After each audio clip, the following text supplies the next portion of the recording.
mari kita dukung channel ini agar selalu memberikan video sejuta manfaat untuk sejuta umat.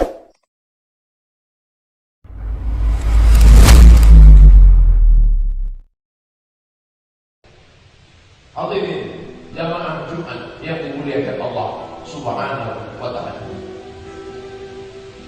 Falyad'aku qalilan walyabku katsiran.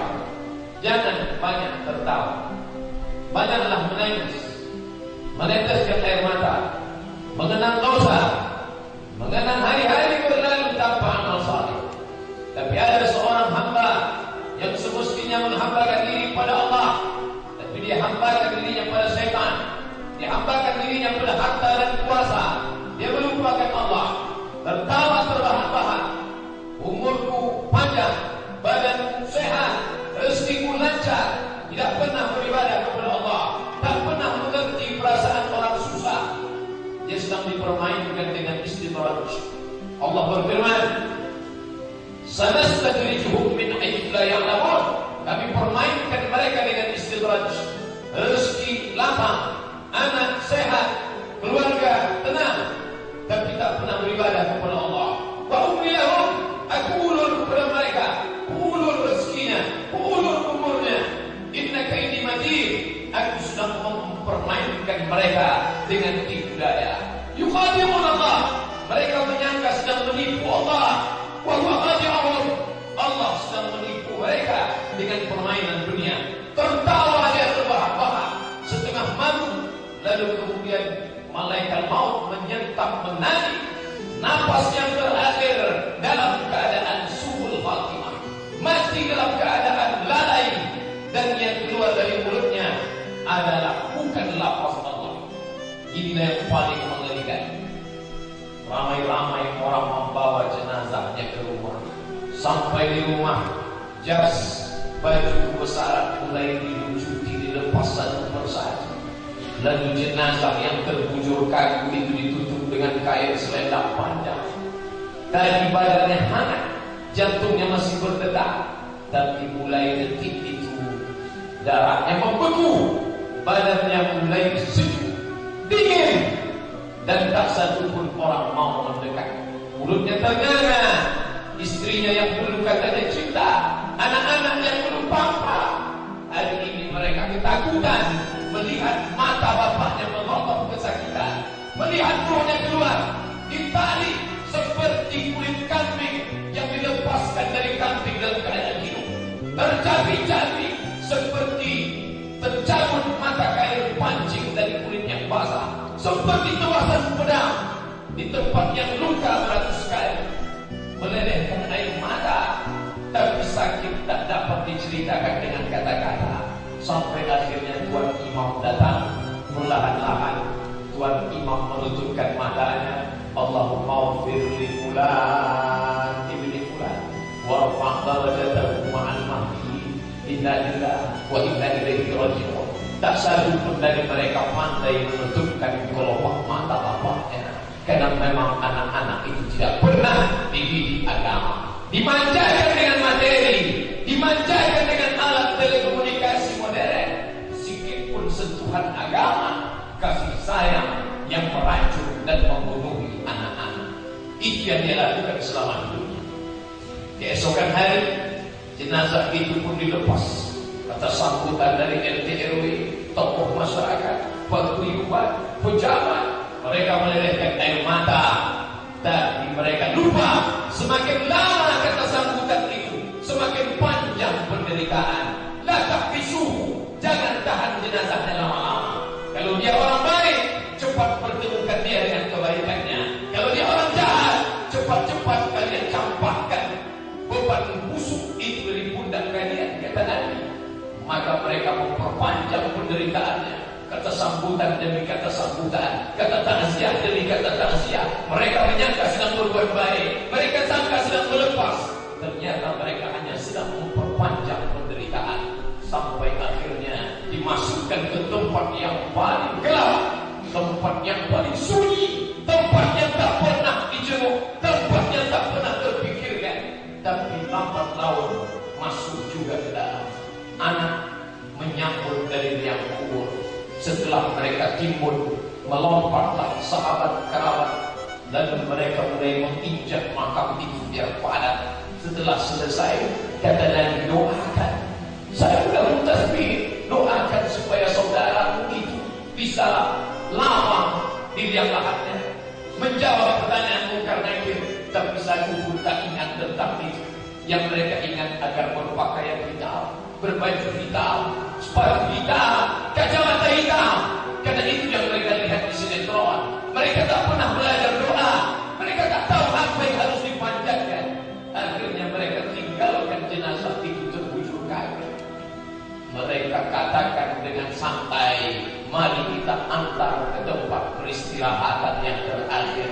Siapa mengatakan itu tempat peristirahatan? Itu adalah tempat pertanggungjawaban. Itu adalah tempat azab. Sebelum menemukan azab yang sesungguhnya, kita minta kepada Allah, Allahumma inni a'udzubika min azab jahannam. Jauhkan aku dari azab jahannam. Wa min azabil qabri. Jauhkan aku dari azab kubur. 5 hari satu kali. Satu hari kita mintakan kepada Allah, wa min azabil qabri. Tapi dia tak pernah meminta sekalipun. Maka malaikat Munkar Nakir menghantamkan palu godam yang besar, tenggelam kepalanya sampai ke lapis bumi yang ke-7. Hidup kembali, nyata kembali di alam gaib, alam bernama alam barzakh. Begitulah dia seterusnya sampai ditiupkan sangkakala, mobil yang mewah, sampai kebakaran parkir. Mereka bawa ke rumah.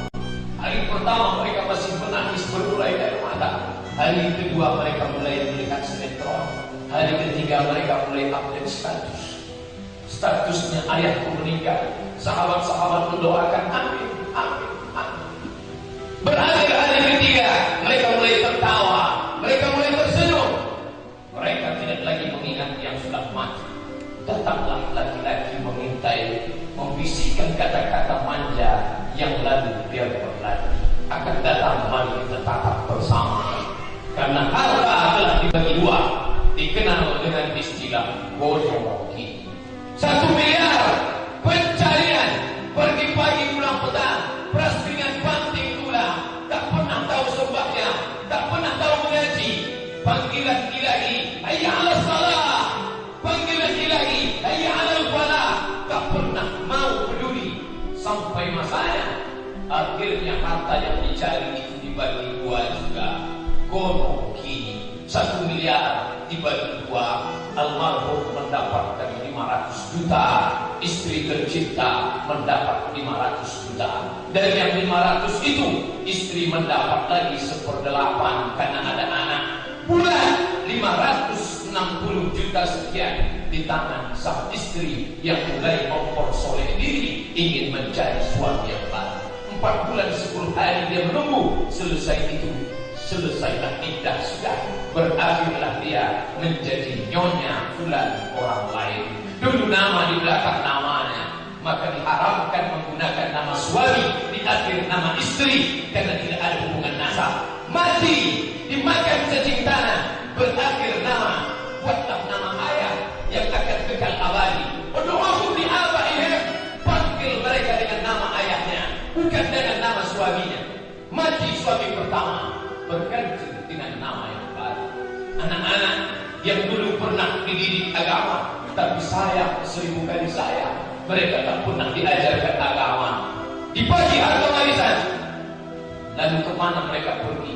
Diskotik, nightclub, sabu-sabu. Ibu sibuk dengan hidupnya yang baru. Si anak kurang kasih sayang. Dia mulai berzina dengan pacarnya. Dia mulai menikmati narkoba, ingin menghilangkan keluh kesah hidupnya. Berakhir kehidupan yang serba menyakitkan. Dunia tidak mendapat, akhirat azab neraka menganga. Inilah orang yang paling mengerikan. Selesaikan hidup. Habiskan penderitaan? Belum. Sampai masanya. Idza sama'u fatarat, langit terbelah. Wa idzal kawakibun tatarat, planet bertabrakan.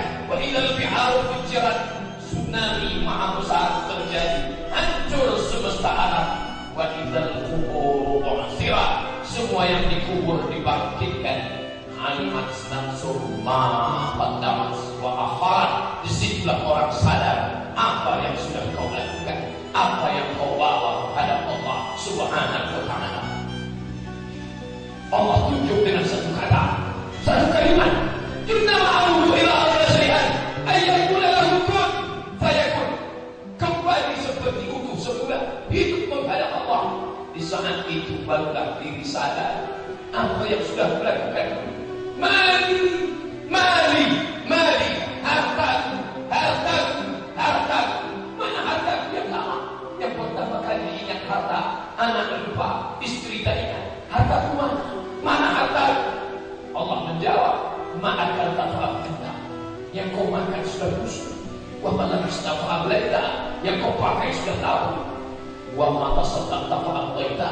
Kalau pernah kau bersedekah dulu, itulah yang akan kau bawa kepada Allah. Mana amalatuhu? Kaki yang kau langkahkan ke masjid. Wa naktubu ma qaddamu wa asarah. Kami tulis langkah-langkah tapak kaki. Tangan yang kau pakai untuk sholat anak yatim. Duit yang kau berikan sajadah, kau berikan semeter tanah untuk pembebasan pembangunan masjid. Kau bangunkan anak yatim.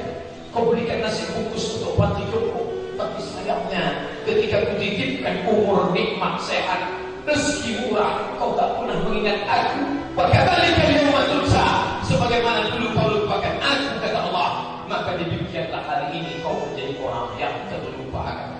Inilah kehidupan yang singkat, tapi resiko yang diterima luar biasa. Lalu kemudian tiba-tiba datang orang mengantri ramai, panjang. Siapa mereka? Apakah mereka akan menolong aku? Tidak, mereka tidak menolongmu. Lalu siapa mereka? Mereka orang yang dulu kau aniaya. Gaji pembantu rumah tangga yang tak kau bayarkan 3 bulan karena kau ingin membeli mobil baru. Siapa dia? Dia tukang panenmu yang kau makan di telur keringat. Itu yang diutuk siapa? Dia adalah tukang kayu panen kabel optik yang kau makan di telur keringat. Kau sangka kau akan selamat, kau sangka Tuhan tidak ada. Hari ini anak cepat, anak tayang, akulah Tuhan. Aku akan balas semua yang kau aniaya. Sekecil apapun yang kau lakukan akan kubalas hari ini. Faman ya'mal mithqala dzarratin khairan yarah. Sebesar biji sawi akan kau lihat dengan mata kepala. Mana kesombonganmu, mana keakuanmu, mana kehebatanmu, kau akan terima. Itulah hari yaumiddin, itulah hari hisab. Sanggupkah lidah membela diri? Hari yauma naqtimu ala afwahihim.